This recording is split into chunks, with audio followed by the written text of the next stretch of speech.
tous. Aujourd'hui, nous partons sur les traces d'un personnage aussi fascinant qu'oublié, Antoine de Crozat. Un homme qui, sous Louis XIV, a amassé une fortune colossale, s'est vu offrir la Louisiane par le roi Soleil lui-même et a contrôlé une grande partie du commerce français à son époque. Un destin digne d'un roman, celui d'un simple fils de marchand devenu l'un des hommes les plus riches du royaume.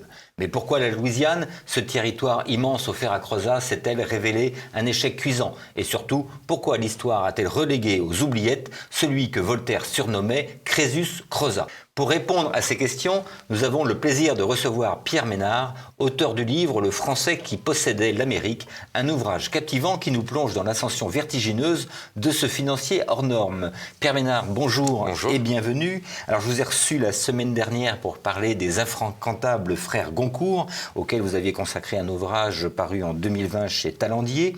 Alors je vous présente à nouveau pour les téléspectateurs qui n'auraient pas vu l'émission, mais il faut la regarder.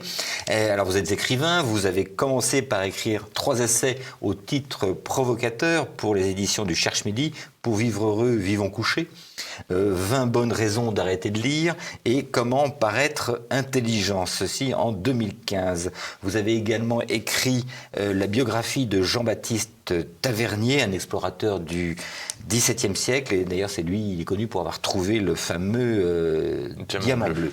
Donc aujourd'hui, nous allons traverser l'Atlantique à la rencontre d'un Français milliardaire sous Louis XIV qui possédait l'Amérique. Il s'agit d'Antoine Crozat, qui fait l'objet d'un livre que vous avez donc publié en 2017 au Cherche-Midi, puis qui a été réédité chez Talandier en 2019. Alors après avoir fait quelques recherches, je crois pouvoir dire que vous êtes le seul à avoir écrit une biographie de Crozat. Alors première question, à part aimer les inconnus, pourquoi vous êtes-vous intéressé à ce personnage?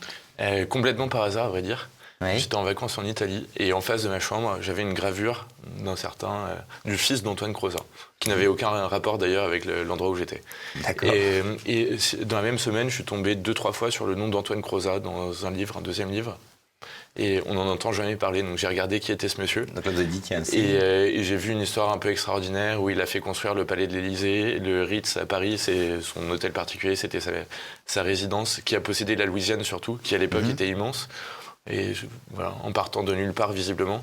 Donc j'étais un peu intrigué par ce destin. Et j'ai cherché à lire un livre sur lui, sauf qu'il n'y en avait pas.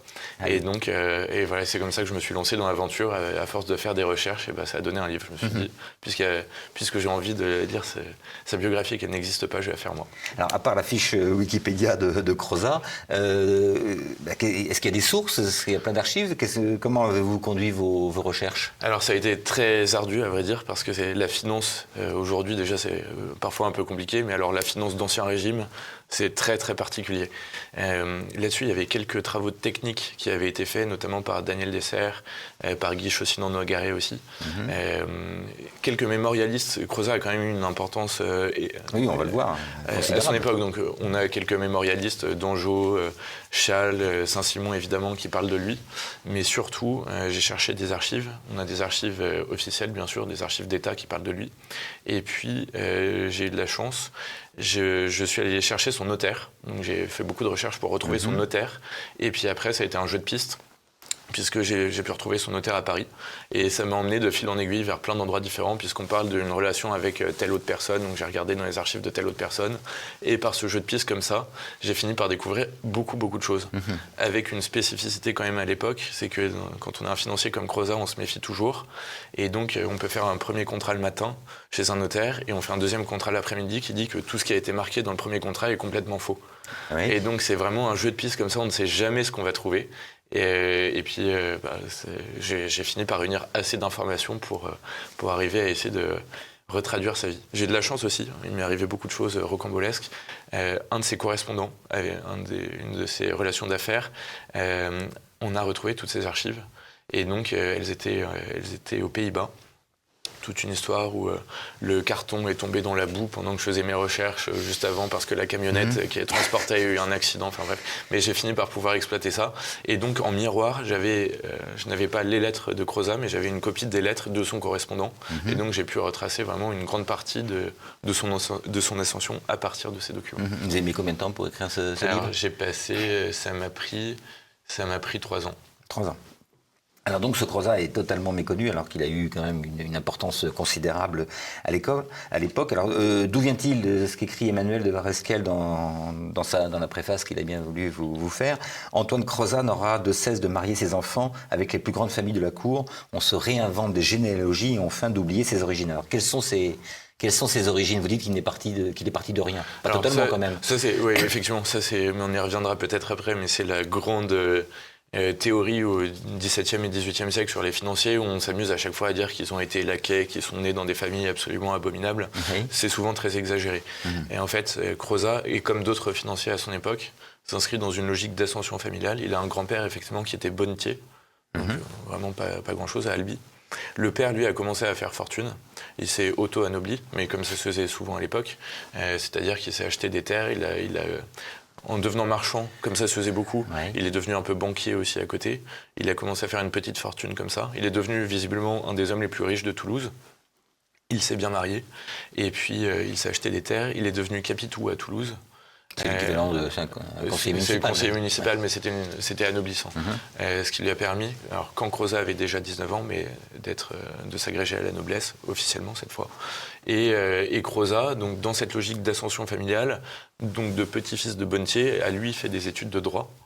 A été mis en relation avec Penautier, qui était un financier extrêmement important, puisqu'il gérait toute la fortune du clergé, donc qui était vraiment gigantesque à l'époque, c'était un poste extrêmement important, et gérait aussi les finances de la province du Languedoc, qui était aussi une province relativement riche, donc était un homme vraiment considérable, et cette ascension s'est traduite comme ça, donc via le mentor qu'il a eu, via son intelligence bien sûr, et puis encore une fois, dans cette dynamique familiale, quand on regarde les grands destins à l'époque, on regarde Colbert, on regarde les Pontchartrain, on regarde les autres.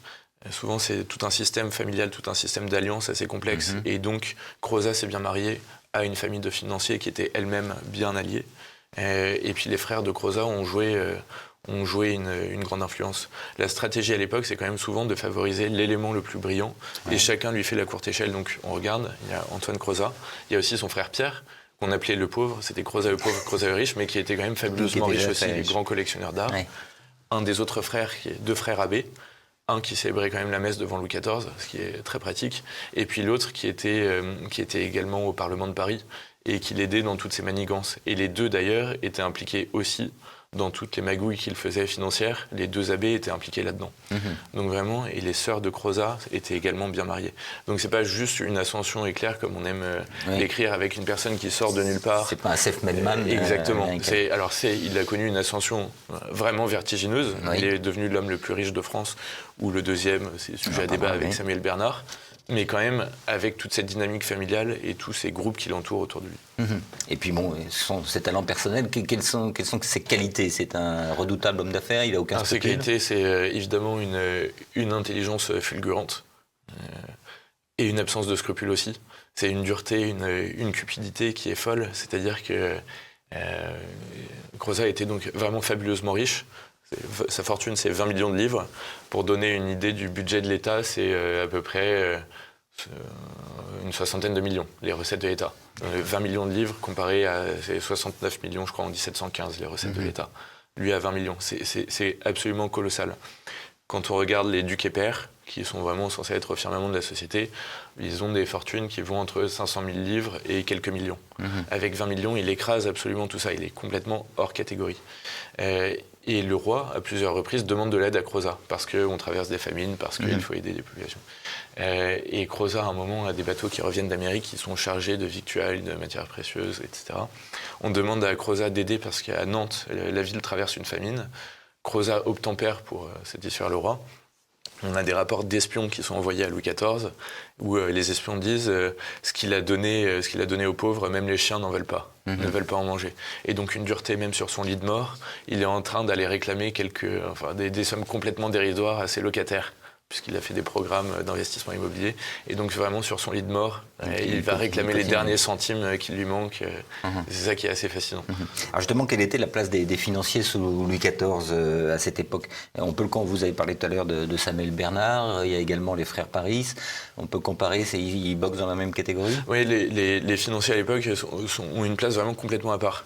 D'un côté, ils sont fabuleusement riches, donc encore une fois plus riches que tout le monde. et une richesse qui affole, en fait. Donc, on les méprise, on voit ça dans la littérature, donc il y a des pièces de théâtre, alors Crozat a tenté de l'interdire, mais Turcaret qui se moque des financiers, La Bruyère qui a des mots très durs sur ces âmes pétries de boue et d'ordures, Saint-Simon évidemment qui est extrêmement dur, donc à chaque fois il y a ce mythe du financier qui a été d'abord laquais et qui s'est enrichi parce qu'il a fait énormément de magouilles et qu'ils ont réussi vraiment en écrasant les autres, ce qui est parfois quand même un peu vrai aussi. Ouais. Mais donc on a ce mythe on est dans des logiques quand même d'anciens régimes qui sont fondés sur le sang. Et on voit cette noblesse qui est en train petit à petit de perdre son pouvoir au profit d'un État central qui est plus fort. Un État central avec Louis XIV qui les invite à dépenser beaucoup et donc des gros besoins financiers. Et ces financiers, donc ces familles de la noblesse qui s'appauvrissent finalement. Et de l'autre côté, ces financiers qui ont des fortunes étincelantes. Ils ont un rôle assez primordial dans les arts finalement. Ce sont eux qui sont construire les plus beaux hôtels particuliers, les plus belles maisons de campagne, qui ont les meilleurs artistes qui travaillent pour eux, qui financent encore une fois des artistes, qui pensionnent les écrivains. Et donc d'un côté, l'État a besoin d'eux, de l'autre, on les méprise. D'un troisième côté, ce sont eux en fait qui sont aussi les moteurs de la société. Et puis à la fin, tout en les méprisant, on va systématiquement demander leur fille. Et donc tous ces grands financiers qu'on accuse d'avoir des origines absolument infamantes, les grands seigneurs après se précipitent pour réclamer la main de leur fille puisqu'ils ont besoin de cet argent-là pour continuer à vivre. Et est-ce qu'on peut dire que le pouvoir royal dépendait vraiment de ces financiers ? Et on a une relation très ambivalente du pouvoir royal qui, alors ça n'a pas changé aujourd'hui, mais le pouvoir dépense beaucoup plus que ce qu'il gagne. Oui. Si on regarde en 1715, le royaume de France est dans une situation totalement désespérée.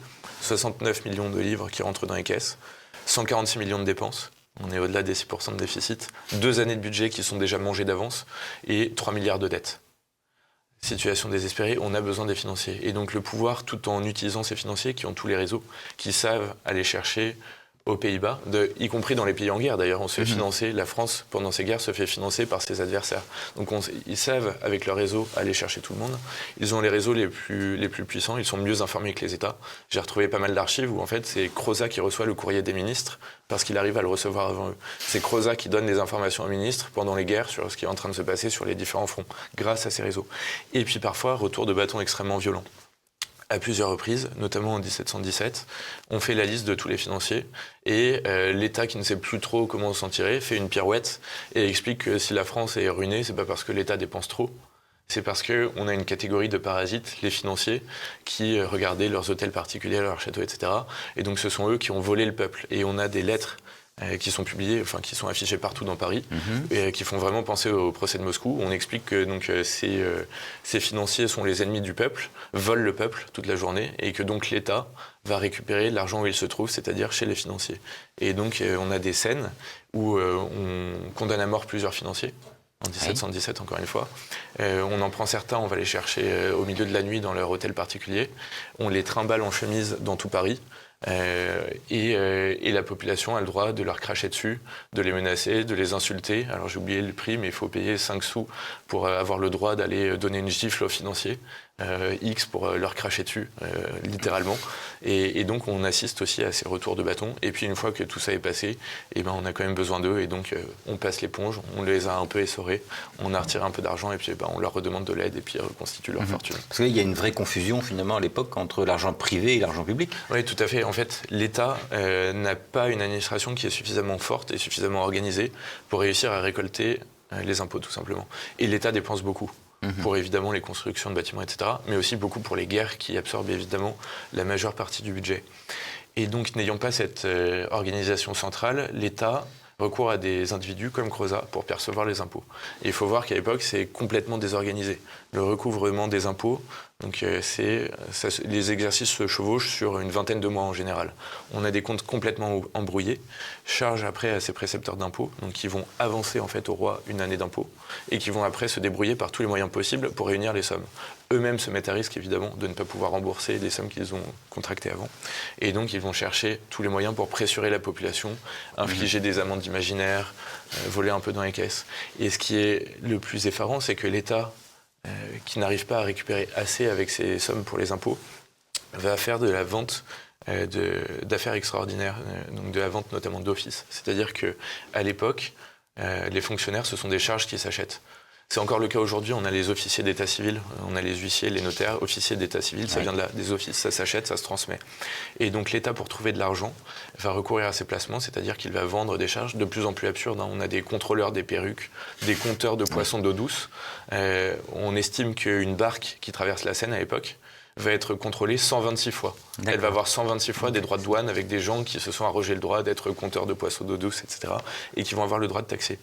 Et Crozat, en fait, finance à l'État en rachetant en gros ces charges qui sont une pyramide de Ponzi, puisque finalement il faudra toujours plus de charges pour arriver à récupérer de l'argent, surtout que ces charges, encore une fois, sont transmissibles. Et donc l'État, Crozat, utilise l'argent de l'État, l'argent des impôts, pour acheter ces charges en gros, qui sont des manques à gagner à l'avenir, et les revendre au détail par derrière. Et donc on a effectivement des exercices qui sont absolument incompréhensibles, un manque de visibilité absolue sur les finances publiques, et donc des situations de crise permanente. La France, à l'époque, est en crise permanente pour trouver de l'argent.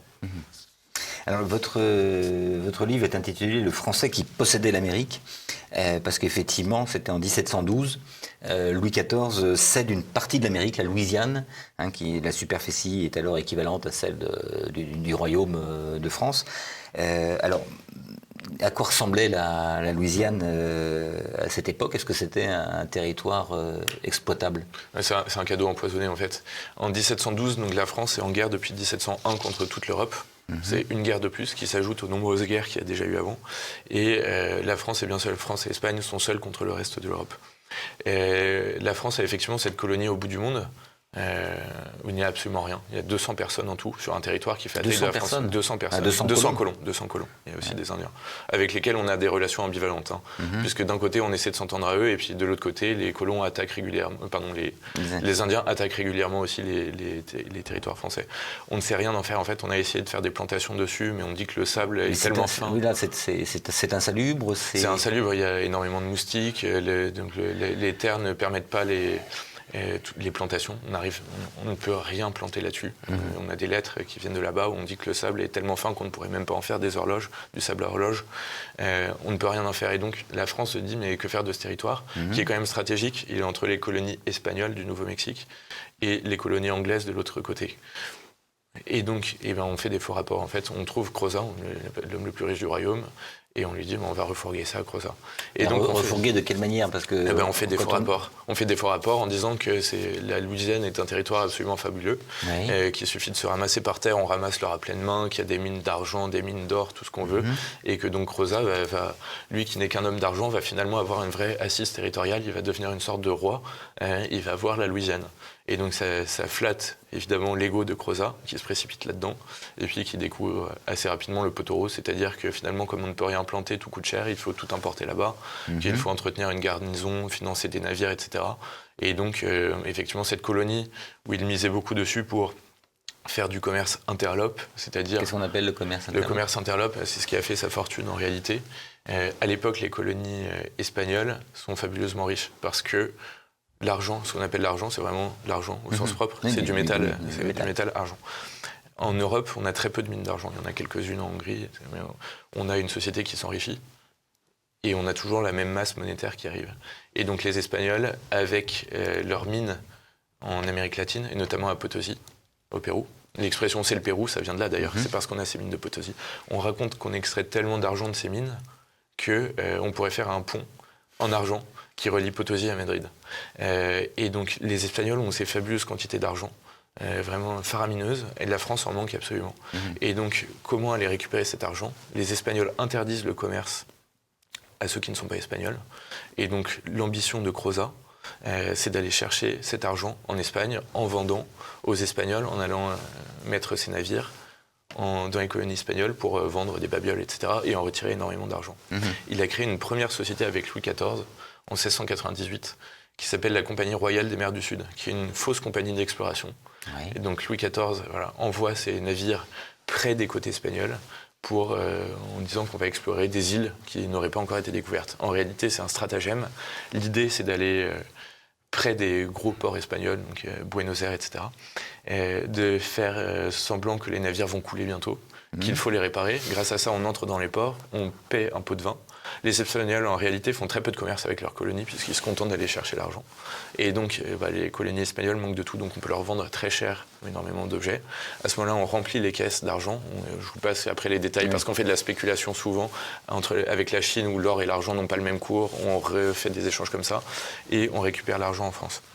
Crozat, via la Louisiane, se dit que ce commerce qu'il pratique déjà via la Compagnie royale des mers du Sud, dont il est un des principaux actionnaires, va pouvoir faire ce commerce interlope aussi depuis la Louisiane. Ça échoue aussi. Et donc Crozat se rend assez rapidement compte que c'est un gouffre financier et qu'il ne peut absolument pas tout seul soutenir une colonie aussi importante sans avoir d'aide publique. Donc ça se solde par un échec. Il avait quand même des projets concrets à part ce commerce interlope. Oui, alors il a vraiment eu l'idée de développer ce territoire. Il se rend compte que le problème numéro 1, c'est autant les Espagnols peuplent leurs colonies, les Anglais peuplent activement leurs colonies. Les Français considèrent les Français justement comme une richesse naturelle. On est un État riche parce qu'on est un État puissant, parce qu'on est un État nombreux à l'époque. Et donc les ministres, Pontchartrain notamment, veulent éviter d'envoyer ces Français aux en Louisiane. Crozat avait fait plein de plans en disant il y a plein de gens qui meurent de faim, il faut absolument les envoyer là-bas, on va prendre les filles de mauvaise vertu. Alors à un moment, il y a un épisode, il envoie des Bretonnes et on dit elles sont tellement laides que même là-bas, personne ne veut les épouser. Il veut envoyer les faussonniers, donc les gens qui trafiquent du sel, en se disant plutôt que de les mettre en prison en France, autant les envoyer en Louisiane. Mais à chaque fois, l'État refuse. Et donc, malgré tous ces plans, pour développer des nouvelles villes, pour augmenter la population, et il se rend compte que ça va être un échec. Alors, semi-échec, puisqu'en 1717, avec cet épisode traumatisant pour lui, où on le condamne à une amende colossale, 6,6 millions de livres, donc le tiers de sa fortune, et 10% du budget de l'État, encore une fois, 10% des recettes de l'État. On ne se rend pas compte à quel point c'est colossal. Crozat réussit un autre tour de passe-passe. 1717, c'est la Régence. Et il l'a mis avec le régent. On lui a donné des faux rapports pour qu'il récupère la Louisiane. Lui-même se met à faire des faux rapports en expliquant à quel point c'est un pays merveilleux. On se penche par terre, on ramasse de l'or à pleine main. Et donc, il réussit à annuler son amende contre la remise de la Louisiane qui, en fait, était pour lui un gouffre financier. Bien. Alors, il fait pas donc en Louisiane. Il perd de l'argent avec la Louisiane ou... Oui, il s'est arrangé. Il s'est arrangé quand même pour refacturer, pour faire des fausses factures, etc. Donc pas tant que ça finalement. Alors donc, mais sa plus grosse fortune vient du commerce. Donc vous avez parlé du commerce interlope, mais il se contente pas du commerce légal. Il a également des activités clandestines. Oui, alors Crozat, vraiment, mais commerce de tout en fait. Donc il n'y a aucun frein. Donc, il crée des compagnies. Il crée des compagnies où il récupère, c'est un vrai rapace, donc il arrive à récupérer les compagnies. Donc il récupère la compagnie des Indes, qui était vraiment un joyau, complètement en déshérence, la compagnie de Chine, et il a la compagnie du Bastion et du Cap-Nègre, qui fait le commerce donc, sur la Méditerranée, la compagnie de Chine, qui porte bien son nom, la compagnie des Indes, la compagnie de Guinée aussi, la compagnie donc, royale des mers du Sud, la compagnie de Louisiane, donc il gère en fait, à lui seul, il concentre quasiment tout le commerce extérieur français. Et donc il trafique de tout, c'est-à-dire qu'il récupère des indiennes, des mousselines, enfin des tissus indiens, qu'il troque après contre du café, le café contre des épices, et en plus chaque société est un paravent. Typiquement, il fait du commerce d'esclaves, c'est le plus grand négrier de son époque. Il promet quand même 48 000 esclaves, 48 000 pièces d'Inde, pardon, il y a une différence. Une pièce d'Inde, c'est une unité en fait de compte des esclaves. C'est-à-dire que c'est un homme jeune en très bonne santé. Mais une femme, par exemple, va valoir 0,75 pièces d'Inde. Un enfant, 0,3 pièces d'Inde. Quelqu'un qui a une taie sur l'œil, ça vaut 0,5 pièces d'Inde. Donc c'est beaucoup plus que 48 000 esclaves. Sachant qu'en plus, 40% meurent en route, en moyenne. Mais donc ce commerce d'esclaves est en réalité un paravent, puisqu'il obtient le monopole de la fourniture en esclaves de toutes les colonies espagnoles. Son idée, c'est encore une fois d'avoir une porte d'entrée légale vers les ports espagnols, où là, il va pouvoir récupérer l'argent en faisant tout son commerce interlope. La compagnie de Guinée, qui lui sert à chercher les esclaves qui vont être envoyés en Espagne, dans les colonies espagnoles, est elle-même un paravent. C'est parce que ça lui permet d'avoir le monopole de raffinage du sucre, qui, pour des raisons historiques, était dans cette colonie. Et puis, tout en faisant ses magouilles avec Louis XIV, en disant qu'il va récupérer énormément d'argent, Louis XIV sait que Crozat le trompe aussi, puisqu'il déclare qu'une partie des cargaisons, et qu'il commerce avec tous les ennemis du royaume.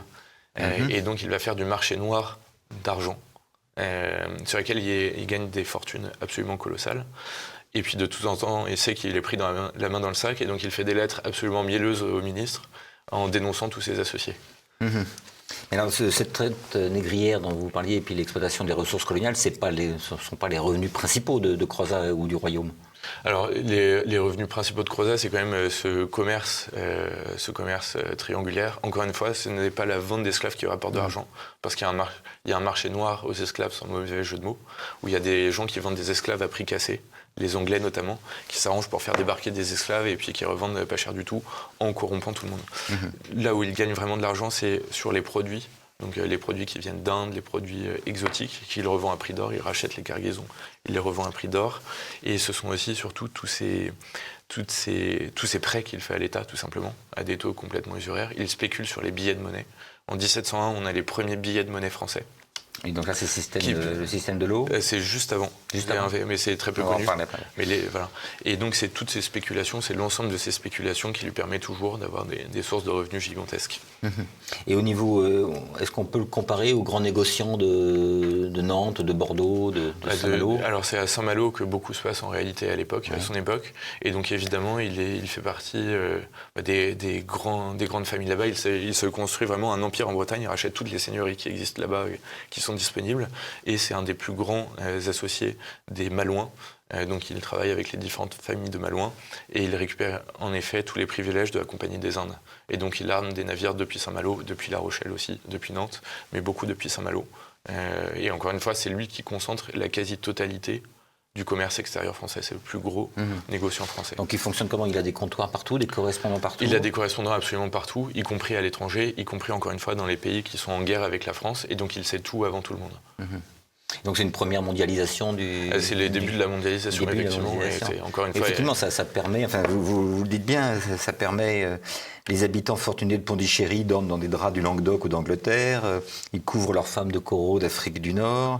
Des bourgeois d'Amsterdam dégustent un café yéménite de premier choix. Les riches péruviens épicent leurs plats. Enfin, ça permet une vraie circulation des marchandises. Oui, tout à fait. Oui. Et au niveau commercial, je dirais,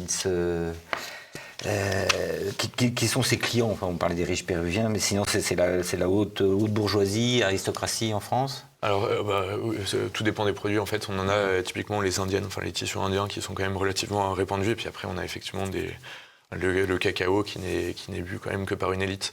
Mais encore une fois, il trafique absolument de tout. Donc, on a aussi les métaux, l'argent tout simplement. Après, il revend à des usuriers. Enfin, il y a plein de... Et il cible vraiment extrêmement large. Et donc sa fortune devient de plus en plus... Est-ce que sa fortune menace à un moment ? On peut dire qu'elle menace le pouvoir ? Sa fortune ne menace pas le pouvoir, mais Crozat est absolument indispensable et on ne peut rien faire sans lui. Et donc on a plusieurs épisodes où l'État est vraiment en situation de faillite et donc supplie Crozat d'aller aider. Alors un coup c'est Samuel Bernard qui était le financier des armées et Crozat obtempère mais s'arrange toujours pour obtenir des faveurs de l'autre côté. Donc il suit son petit bonhomme de chemin et un coup alors on va lui extorquer 3 millions mais en échange il obtient le cordon bleu, le Saint-Esprit qui est la décoration la plus prestigieuse et donc il s'arrange toujours pour obtenir quelque chose en échange. Alors je disais dans l'introduction que Voltaire l'appelait Crésus Crozat. Ajoutant, il manipule, il soupèse, il spécule. Alors, est-ce que c'était un simple financier ou est-ce qu'il avait aussi une vision politique ? Est-ce que c'était un vrai stratège de pouvoir ? Alors, il n'avait aucune ambition politique. En revanche, il avait des ambitions personnelles, c'était d'être toujours plus riche. Et donc, il noyote effectivement le pouvoir. C'est-à-dire que quand le Louis XIV commence à décliner, il avance des sommes aux régents en vue d'un potentiel coup d'État. Au futur régent. Donc le duc d'Orléans sait que le duc du Maine, qui est le fils adultérin de Louis XIV, devrait finalement récupérer le pouvoir. Et il se prépare à toutes les éventualités, y compris à envoyer des soldats au Parlement de Paris pour devenir lui-même le régent. Et donc Crozat lui avance les sommes pour permettre ça. Crozat finance un coup d'État en Angleterre aussi, pour essayer de remettre les Stuarts sur le trône, et en échange, il deviendrait lord, il aurait plein d'avantages. Il finance ce coup d'État qui avortera. Crozat corrompt tout le monde. Au début de la Régence, tous les ministres, mais vraiment tous les ministres lui doivent quelque chose et on retrouve les traces comme ça. Il a prêté de l'argent à tout le monde. Il oublie évidemment de leur réclamer de rembourser. Et donc il achète les maîtresses du régent, il achète tous les ministres du régent, tous les membres des conseils de régence. Tous lui doivent quelque chose. Il a financé l'abbé Dubois, qui est la clé de voûte et tous lui doivent quelque chose. Et c'est comme ça qu'il se rend en fait indispensable à absolument tout le monde. Et il se dit, et on le voit, dès qu'il est menacé, finalement, tous ses réseaux s'activent et il arrive à chaque fois à s'en tirer grâce à ça.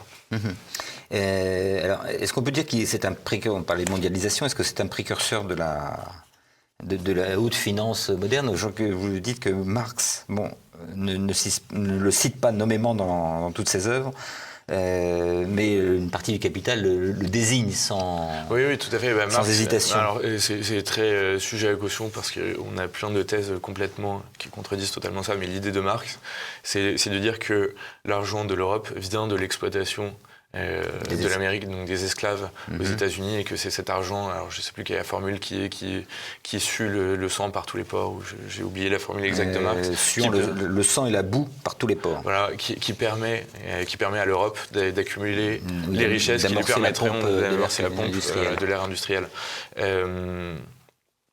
J'ai oublié quelle était votre question. Non, je veux dire, est-ce qu'on peut le voir comme un précurseur de la haute finance? Est-ce que c'est un précurseur de la haute finance? Il y a beaucoup d'aspects. Aujourd'hui, on le sait, la finance, la clé, c'est d'avoir accès à l'information le plus vite possible. On est aujourd'hui au millionième de seconde dans les hedge funds, par exemple, pour spéculer sur les titres. Mais lui-même, s'est construit tout ce réseau pour avoir les informations. Je vais dire en temps réel, c'est pas vrai, mais avant tout le monde, temps réel de l'époque, il fait du commodity trading, donc il spécule sur il faut nous expliquer ce que c'est. C'est de la spéculation sur les matières premières, donc il spécule sur le blé, on appelle ça les Dardanelles à l'époque, donc on stocke le blé, on sait qu'il va y avoir des famines, à ce moment-là tout le monde va être prêt à payer extrêmement cher, donc il achète énormément de terres pour pouvoir avoir du blé au bon moment. Il a des alliances en Italie, sur tout le pourtour méditerranéen, pour réussir à avoir du blé au bon moment, ce qui sauve la vie des gens, mais il en profite énormément au passage. Il joue sur les asymétries de cours, encore une fois, tout ce qu'il fait, en achetant du café à un endroit, le revendant aux autres, en faisant circuler les denrées partout, en troquant l'argent contre de l'or ici, telle monnaie, des florins contre des écus, etc. Il fait tout ce genre de spéculation qui existe aujourd'hui à beaucoup plus grande échelle, qui est beaucoup plus institutionnalisé, mais c'est un mini Glencore à lui tout seul à l'époque. C'est lui qui a inventé ça? Non, on pourrait dire qu'à l'époque de Jacques Coeur aussi, ça se faisait. Ça s'est toujours tout fait. Lui, la différence, c'est l'échelle à laquelle il le fait. C'est qu'il a des dizaines de navires qui sillonnent les mers du monde et que, à ma connaissance, le seul en termes de puissance financière qui peut rivaliser avec lui, c'est Samuel Bernard pour les particuliers. Après, on a des grandes compagnies commerciales. On a la VOC aux Provinces-Unies, l'EIC en Angleterre, mais lui tout seul est vraiment l'équivalent en France de ces grandes compagnies commerciales qui sont bâties avec des capitaux colossaux. Alors, on parlait tout à l'heure du système de l'eau, enfin j'ai essayé d'en parler. Est-ce qu'il a joué un rôle dans l'effondrement du système? Est-ce qu'il était allié ou un rival de l'eau? Alors au départ, Crozat, quand il perd la Louisiane en 1717, remet des mémoires, essaie quand même de la récupérer en disant qu'il y a quand même des choses à faire là-dessus pour relancer le commerce et qu'il faut créer une grande compagnie commerciale. Lui a cette vision quand même systémique où Crozat, j'ai listé la liste de toutes ces sociétés, contrôle vraiment tout le commerce extérieur. Et se dit il faudrait systématiser tout ça, faire une grande compagnie et arriver à faire de la France une grande puissance grâce à tout ça. Le régent, plutôt que de lui confier la réalisation de ce plan, le donne en fait à John Law. John Law qui, au même moment, crée une compagnie bancaire qui est devenue une banque royale, la Banque Générale qui est devenue Banque Royale, et qui, lui, avait une vision beaucoup plus systémique. La grande idée de Law, c'était que pour qu'un pays soit prospère, l'argent doit circuler. Pour que l'argent circule, il doit être facile à obtenir, donc d'où les billets. Et il faut aussi abaisser le loyer de l'argent. Donc à l'époque, on prête à des taux qui sont relativement élevés, on est sur du 6, 7, 8%, dans des périodes où on a très peu d'inflation. Et donc l'ambition de Law est de baisser le loyer de l'argent à 4, puis 2%, puis même 1%. Crozat n'a pas du tout cette vision sur l'économie française, à vrai dire, ça lui importe peu. Mais Law devient un ennemi puisque le régent passe à John Law toute cette stratégie sur la compagnie de Louisiane. Et donc, alors, on va peut-être pas rentrer dans les détails de la compagnie des Indes et de John Law parce que c'est assez long. Non, il nous reste 5 minutes, donc non. Mais c'est une grande menace pour Crozat, effectivement, parce que Law récupère petit à petit toute la puissance française, tout le commerce extérieur, mais aussi la gestion des impôts, l'équivalent de la monnaie de Paris, donc l'émission de la monnaie. Et donc, c'est comme si aujourd'hui, on avait une super entreprise privée qui était à la fois LVMH, Bolloré, qui est la monnaie de Paris, qui en même temps était la plus grande banque, la seule banque d'ailleurs, qui en même temps récoltait l'impôt, et donc il gère absolument toute l'économie française. Ça fait beaucoup d'ombre à Crozat, qui a vu son empire qui se faisait complètement disloquer par John Law. Et alors là, les courriers qu'on a, c'est effectivement via sa correspondance, on sait que Crozat spécule quand même sur la Compagnie des Indes de John Law, retire sa mise à temps, parce qu'il a des informations encore une fois, donc quand tout le monde perd, lui a pu retirer avant. Et on a des lettres d'ambassadeurs, notamment l'ambassadeur de Prusse, qui raconte qu'effectivement, Crozat est en train de travailler activement avec son ancien grand rival Samuel Bernard et d'autres financiers, dont les frères Paris, à la chute de Law. Et donc, par 2 fois, effectivement, le régent réunit les grands financiers du royaume, dont les frères Crozat, en leur demandant de soutenir la société de Law. Et les 2 frères Crozat refusent à chaque fois. Et la société de Law finit par terre. Et c'est Crozat qui se charge de la liquidation d'ailleurs. De la liquidation. Alors, je voudrais attaquer très rapidement un peu le côté personnel. Quelle vie mène-t-il? J'ai dit en introduction qu'il mariait ses filles. Il a une famille nombreuse. Ses enfants sont également très, très riches. Il les associe aux affaires. Alors, il a 4 enfants, une fille et 3 fils. Une vie personnelle, alors pour le coup, autant sur tous les autres financiers, on trouve plein d'histoires assez amusantes sur leur maîtresse ou des histoires complètement invraisemblables. Un qui est coprophage et qui donc mange dans une cuillère en or. Voilà, on a des tas d'histoires comme ça. Sur Crozat, absolument rien. Les seules histoires qu'on a, c'est que visiblement, sa femme le trompe. Donc on sait avec qui d'ailleurs. Et donc tout ça fait l'objet de nombreuses chansons. Lui-même, on ne lui connaît aucune maîtresse. Une vie vraiment dédiée au travail visiblement. Et ses enfants, son obsession, ce n'est pas d'en faire des financiers. D'ailleurs, la seule affaire, je crois, à laquelle est mêlé un de ses fils se termine par un échec retentissant. C'est d'en faire des membres intégrants de l'élite du temps, et donc il leur achète des charges au Parlement de Paris. Un d'autre devient soldat. Et donc ça devient des érudits, des membres de la bonne société. Et sa fille est mariée au comte d'Évreux, qui fait partie des meilleures familles du royaume. Il achète l'alliance très chère, il doit verser des pots de vin. On la surnomme le petit lingot. Et puis, avec sa fortune, Crozat finance un premier palais, qui est l'hôtel d'Évreux, qui est sur la place Vendôme, qui est relié au sien. Le comte d'Évreux est quelqu'un d'absolument abominable, donc il bat la fille de Crozat, qui va pleurer tout le temps chez sa mère. Et donc il fait boucher la porte qui communique entre les 2 hôtels pour l'empêcher d'aller pleurer chez sa mère. Le comte d'Évreux se fait financer un 2e hôtel d'Évreux, qui est aujourd'hui le palais de l'Élysée, avec l'argent de Crozat. Le soir de l'inauguration, la fille de Crozat, et donc le comte d'Évreux, est avec sa maîtresse, met la fille de Crozat dans un carrosse en disant que maintenant il n'a plus besoin de son argent et qu'elle peut donc rentrer chez son père. Crozat est outré, il demandera la séparation de biens. Il fera après un procès pour essayer de récupérer ce qui est aujourd'hui le palais de l'Élysée, et donc pour remettre la main sur l'hôtel d'Évreux en disant que le palais lui appartient. Et alors, vous dites, alors, on en a parlé en préparant l'émission, on le présente également comme un mécène, comme un collectionneur, c'est plus son frère, je crois. C'est son frère, oui. Mais est-ce que lui-même finançait des artistes? Non, alors il a des collections, il a un très bel hôtel Place Vendôme avec des magnifiques œuvres d'art, il a des tableaux qui étaient en vogue à son époque, donc des peintures hollandaises, flamandes notamment, quelques peintures italiennes. Mais à vrai dire, c'est un petit collectionneur d'art, et c'est sans doute plus parce que c'est ce qui se fait pour avoir de la décoration. Et c'est aussi peut-être un investissement, mais... Et encore. Mais c'est peut-être comme aujourd'hui on irait chez Ikea pour faire de la décoration. En revanche, son frère, lui, est un vrai mécène, pour le coup, un vrai amoureux de l'art, un grand collectionneur de dessins, et puis un mécène aussi. Donc il a financé Watteau, qu'il a hébergé chez lui, Charles de Lafosse, qui pareil a été hébergé chez lui, Rosalba Carriera, qui est oublié aujourd'hui, mais qui était une grande pastelliste, et donc lui a contribué à lancer en France. Et il a fait construire un magnifique château à Montmorency, un très bel hôtel particulier à Paris. Et donc le frère Crozat, pour le coup, a eu une grande influence dans l'histoire de l'art. Et donc collection qui a fini, qui est en Russie, et au musée de l'Héritage. Exactement, qui a été racheté en grande partie au musée de l'Héritage aujourd'hui. Et alors il meurt dans est-ce qu'il meurt riche? Il meurt très riche, et il meurt de sa belle mort, assez âgé, plus de 80 ans, dans son hôtel de la place Vendôme. Toujours en étant donc à l'époque la première fortune de France. En fait, c'est compliqué à quantifier. Est-ce que c'est le premier? Est-ce que c'est Samuel Bernard? Mais bon, voilà, c'est le premier ou premier ex aequo. Et sa postérité? Sa postérité, il l'a eu donc. Sa postérité, je veux dire financière, ça va. Les enfants vont continuer. La fortune est dilapidée relativement rapidement. Pour Samuel Bernard, je crois qu'il y a eu des procès pour son héritage jusqu'en 1920. Donc ça a duré 200 ans quand même. Pour Crozat, tout est allé très rapidement. Sa petite fille notamment a épousé le duc de Choiseul, qui était un grand dépensier. Et donc toute une partie de la fortune a complètement disparu à ce moment-là. Et puis après, le jeu des héritages a fait qu'à la fin... Ça s'est dilué. Mais est-ce qu'aujourd'hui, son histoire de Crozat, est-ce que ça peut nous éclairer sur la finance, sur la mondialisation? Est-ce qu'on peut en tirer quelque chose? Je pense que ça éclaire sur la gestion des finances publiques quand même. Puisqu'on retrouve pas mal de similitudes frappantes. Et après, oui, On peut retrouver son équivalent quand même avec certains grands financiers d'aujourd'hui. Donc le fait d'avoir accès à l'information, de savoir se constituer des réseaux au bon endroit, au bon moment, ne jamais avoir peur, savoir prendre des risques aussi, ce qu'il a fait. Et puis avoir cette vision, toujours 1, 2 ou 3 coups d'avance, et de savoir comment bâtir un empire justement, en profitant à chaque fois du bon moment pour mettre la main sur la bonne société, tout en sachant être patient.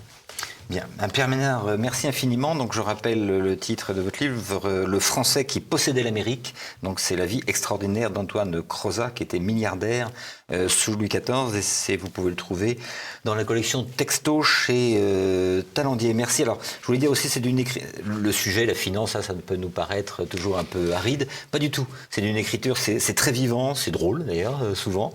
On en parlait aussi, le chapitrage, les titres de chapitres sont assez drôles. Non, voilà, c'est vraiment, ça se lit en plus avec plaisir, et puis ça permet de voir également l'envers du décor.